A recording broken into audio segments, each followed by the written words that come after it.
नमस्कार दोस्तों, युक्ति आईएएस में आपका हार्दिक स्वागत है।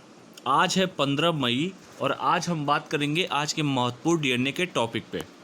आगे बढ़ने से पहले जैसे कि मैं रोज़ कहता हूं कि हमारे यूट्यूब चैनल को सब्सक्राइब कीजिए, लाइक कीजिए, शेयर कीजिए, कमेंट कीजिए और कोई भी महत्वपूर्ण सुझाव देना हो तो देने के लिए आप स्वतंत्र हैं। कल आप लोगों ने 1.5 GB डेटा का सुझाव दिया था, अच्छा लगा मुझे। व्हाट्सअप का चैनल है, टेलीग्राम का चैनल है, फेसबुक ग्रुप का लिंक है, डिस्क्रिप्शन बॉक्स में लिंक दिया हुआ है, वहाँ से आप क्लिक करेंगे डायरेक्ट हम लोगों से जुड़ जाएंगे। ठीक है। और जिन लोगों को कोई भी कोर्स ज्वाइन करना हो ये दिए गए नंबर पे आप संपर्क कर सकते हैं। चलिए हम बात करते हैं आत्मनिर्भर भारत अभियान, जो भारत सरकार प्रधानमंत्री मोदी जी ने अभी संबोधन में कहा है, उस पर हम बात करते हैं। भारतीय प्रधानमंत्री मोदी जी ने कोविड-19 महामारी के दौरान देश को संबोधित करते हुए आत्मनिर्भर भारत अभियान की चर्चा की तथा आर्थिक प्रोत्साहन पैकेज की भी घोषणा की गई। प्रधानमंत्री ने कोविड-19 महामारी से पहले तथा बाद की दुनिया के बारे में बात करते हुए कहा कि 21वीं सदी के भारत के सपने को साकार करने के लिए देश को आत्मनिर्भर बनना जरूरी है। मोदी जी क्या, इसके पहले महात्मा गांधी जी ने भी यही कहते थे, गांधी जी भी, कि भारत गाँव का देश है। भारत वो क्या सभी लोग कहते हैं, और कुटीर उद्योग पे सबसे ज़्यादा वो फोकस करते थे। आत्मस्वावलंबन की भावना सब कहते थे इससे आएगी। सूत काटने की बात करते थे। इंडस्ट्रियलाइजेशन के एकदम पक्ष में नहीं थे वो कहते थे कि भारत में लोग अपना कुटीर उद्योग करेंगे तो अपने पैरों पे खड़े होनेंगे, उनके अंदर आत्मस्वावलंबन की भावना आएगी। और हम लोगों ने जैसे जैसे विकसित देशों का कॉपी पेस्ट करते रहे तो आज स्थिति देख लीजिए क्या हो गया है। प्रगति तो हुई है, लेकिन प्रगति के बाद की क्या प्रगति है ये देख ही रहे हैं आप लोग। ठीक है, तो चलिए हम इसके बारे में और आगे बात करते हैं। आत्मनिर्भर भारत के 5 स्तंभ क्या हैं, जिसमें अर्थव्यवस्था, अवसंरचना, प्रौद्योगिकी, गतिशील जनसंख्यिकी या मांग, जिसमें इकोनॉमी की भी बात की गई है, इंफ्रास्ट्रक्चर की भी बात की गई है, टेक्नोलॉजी की भी बात की गई है, वाइब्रेंट डेमोग्राफी जिसे जनसांख्यिकी कहते हैं, और मांग डिमांड की भी बात की गई है। तो ये 5 पिलर मोदी जी द्वारा बताया गया है देश की अर्थव्यवस्था को लेके आत्मनिर्भर बनने के लिए। अब हम बात करते हैं आत्मनिर्भर भारत के लिए आर्थिक प्रोत्साहन जो भारत सरकार द्वारा दिया गया है क्या क्या है। प्रधानमंत्री ने आत्मनिर्भर भारत निर्माण की दिशा में विशेष आर्थिक पैकेज की घोषणा की है। यह पैकेज कोविड-19 महामारी के दिशा में सरकार द्वारा की गई है। पूर्व घोषणाओं तथा आरबीआई द्वारा दिए गए निर्णय को मिलाकर 20 लाख करोड़ रुपए का है, जो भारत के सकल घरेलू उत्पाद ग्रॉस डोमेस्टिक प्रोडक्ट का लगभग 10% के बराबर है, जो जितना हमारा जीडीपी है उसके 10% के बराबर है। पैकेज में भूमि, श्रम, तरलता और कानूनों, land, labour, liquidity and laws, total 4L है, पर ध्यान केंद्रित किया गया है। वेरी वेरी इंपॉर्टेंट है, ये ध्यान से पढ़ लीजिएगा आप लोग।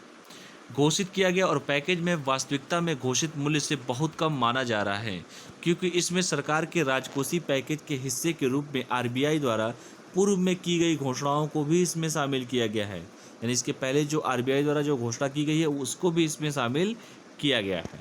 ठीक है, तो घोषणा के कुछ महत्वपूर्ण बिंदु हैं, उस पर हम बात कर लेते हैं।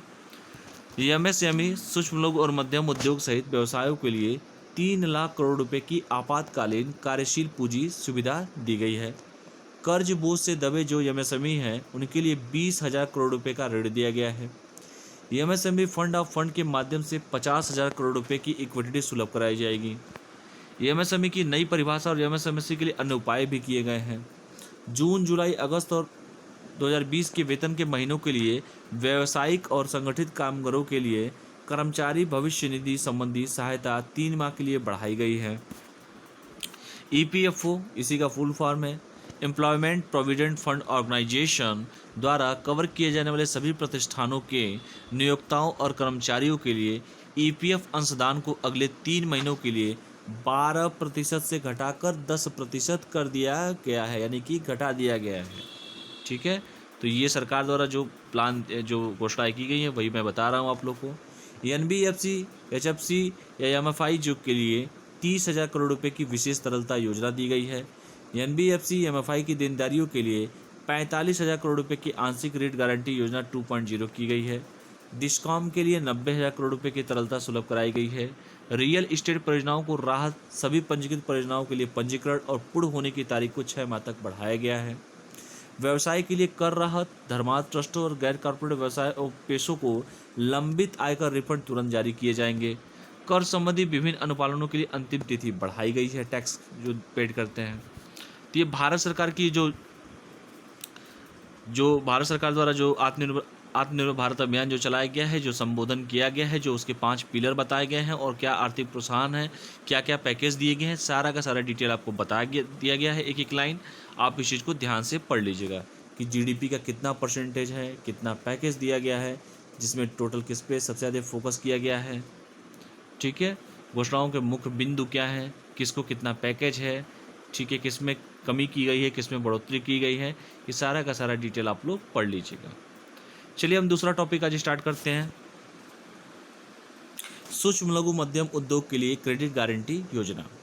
एमएसएमईज तथा अन्य क्षेत्रों के लिए सरकार द्वारा विभिन्न क्रेडिट गारंटी योजनाओं की घोषणा की गई है। बैंकों द्वारा एमएसएमईज को दिया जाने वाला अधिकतर ऋण एमएसएमईज की परिसंपत्तियों के आधार पर दिया जाता है, लेकिन किसी संकट के समय इस संपत्ति की कीमतों में गिरावट हो सकती है तथा इसे एमएसएमई की ऋण लेने की क्षमता बाधित हो सकती है। अर्थात किसी संकट के समय परिसंपत्तियों की कीमतों में गिरावट होने से बैंक इन उद्यमों को ऋण देना कम कर देते हैं।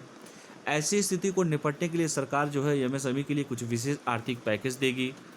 ठीक है, तो देखते हैं क्या पैकेज दे रहे हैं। एमएसएमई की परिभाषा में कुछ बदलाव किए गए हैं। भारत सरकार द्वारा घोषणा किए गए आर्थिक पैकेज में एमएसएमई को इसी परिभाषा के अधीन आने वाले आर्थिक पैकेज दिए जाएंगे। एमएसएमई की परिभाषा में बदलाव किया गया है क्योंकि आर्थिक सर्वेक्षण के अनुसार लघु उद्योग, लघु उद्यम लघु ही बने रहना चाहते हैं, क्योंकि इसमें इन उद्योगों को अनेक लाभ मिलते हैं। क्या लाभ मिलते हैं इसके बारे में हम चर्चा करेंगे। अतः एमएसएमई की परिभाषा में बदलाव की लगातार मांग की जा रही है। तो देखिए 3 तरह के एमएसएमईज के बारे में बताया गया है, जिसमें माइक्रो इंडस्ट्रीज, स्मॉल इंडस्ट्रीज और मीडियम इंडस्ट्रीज। इसके पहले भी मैं बता चुका हूँ। विनिर्माण और सेवा दोनों के लिए, जिसमें इन्वेस्टमेंट जो निवेश होगा 1 करोड़ रुपए से कम और टर्नओवर जो होगा 5 करोड़ रुपए से कम होना चाहिए। स्मॉल इंडस्ट्रीज अगर कोई है तो विनिर्माण और सेवा दोनों के लिए निवेश जो है 10 करोड़ रुपए से कम और टर्नओवर जो है 50 करोड़ रुपए से कम होने चाहिए।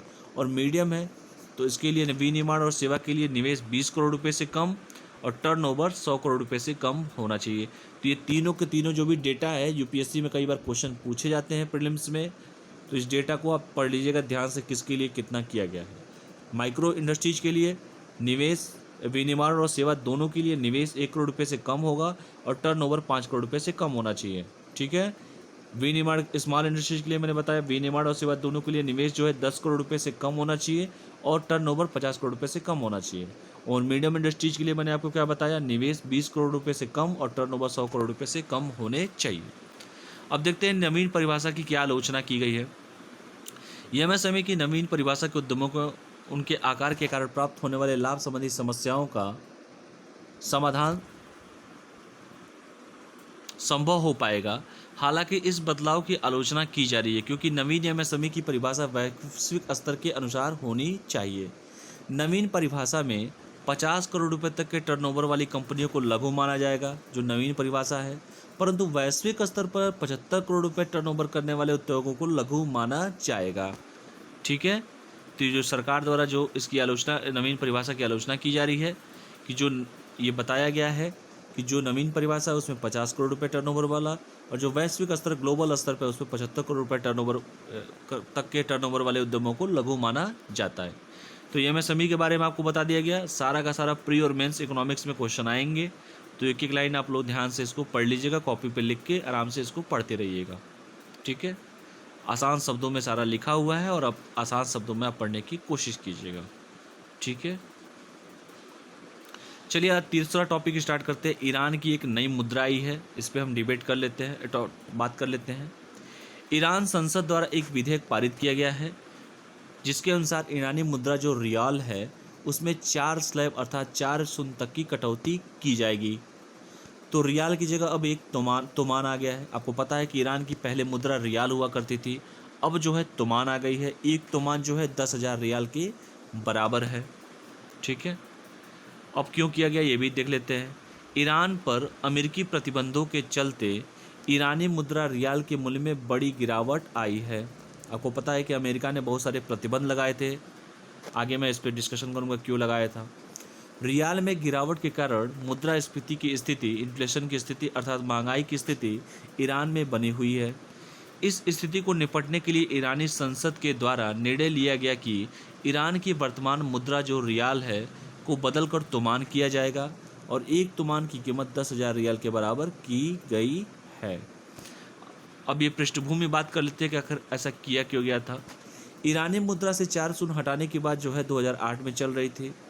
वर्ष 2018 में इस दिशा में प्रयास और तीव्र हो गया जब अमेरिका द्वारा ईरान को वर्ष 2015 में किए गए न्यूक्लियर डील परमाणु समझौते से बाहर निकालने का निर्णय लिया गया था। इसके बाद अमेरिका द्वारा ईरान पर बड़े पैमाने पर प्रतिबंध आरोपित किए गए थे। इन प्रतिबंधों के चलते डॉलर के मुकाबले ईरानी मुद्रा रियाल में 60% तक की कमी देखी गई और इसी कमी के कारण क्या हुआ,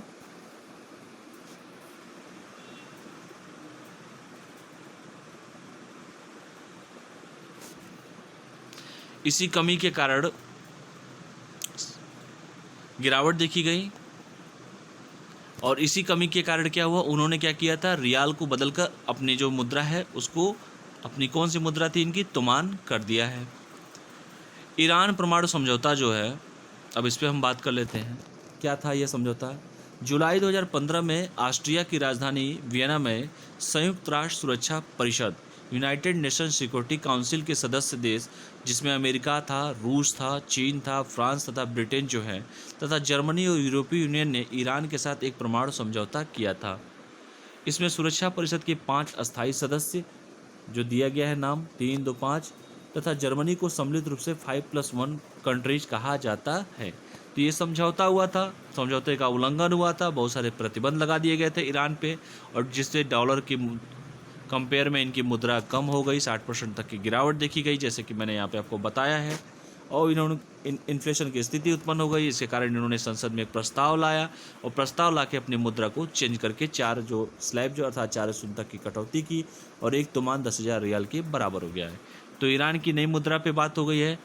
आपका एमएसएमई पे हम लोगों ने बात किया, ठीक है। एमएसएमई में कौन कौन से स्लैब हैं, तीनों के बारे में मैंने पूरा डिटेल आपको बताया। माइक्रो इंडस्ट्रीज, स्मॉल इंडस्ट्रीज और मीडियम इंडस्ट्रीज। नवीन परिभाषा की आलोचना क्यों की जा रही है, क्योंकि नवीन परिभाषा में 50 करोड़ टर्नओवर और वैश्विक 75 करोड़ टर्नओवर की बात की जा रही है। और सूक्ष्म लघु उद्योग पूरा डिटेल आपको बता ही दिया गया है।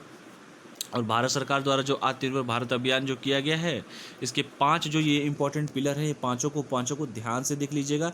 एक एक क्वेश्चन बनेगा इस सारे से। इन जितने भी टॉपिक दिया हुआ है, ये जो अर्थव्यवस्था जो है, इंफ्रास्ट्रक्चर है, टेक्नोलॉजी है, वाइब्रेंट डेमोग्राफी है या मांग है, इससे एक ही क्वेश्चन यूपीएससी पूछ सकती है, ठीक है। तो हर डायमेंशन से आपको पढ़ने के लिए तैयार होना पड़ेगा। और ये जो पैकेज दिया गया है, किस किस को कितने पैकेज दिए हैं, जीडीपी का कितना है, 4L क्या है, ये सारा का सारा आप लोग डिटेल पढ़ लीजिएगा। तो चलिए इन्हीं सब शब्दों के साथ आज हम अपने डीएनए को समाप्त करते हैं। आज थोड़ा नेट की भी कनेक्टिविटी बड़ी स्लो है और शाम को हम आपसे मिलते हैं 8:30 बजे पेड ग्रुप मेंबर के साथ। तब तक के लिए आप लोग पढ़ाई करते रहिए, स्वस्थ रहिए, मस्त रहिए और पढ़ते रहिए। धन्यवाद।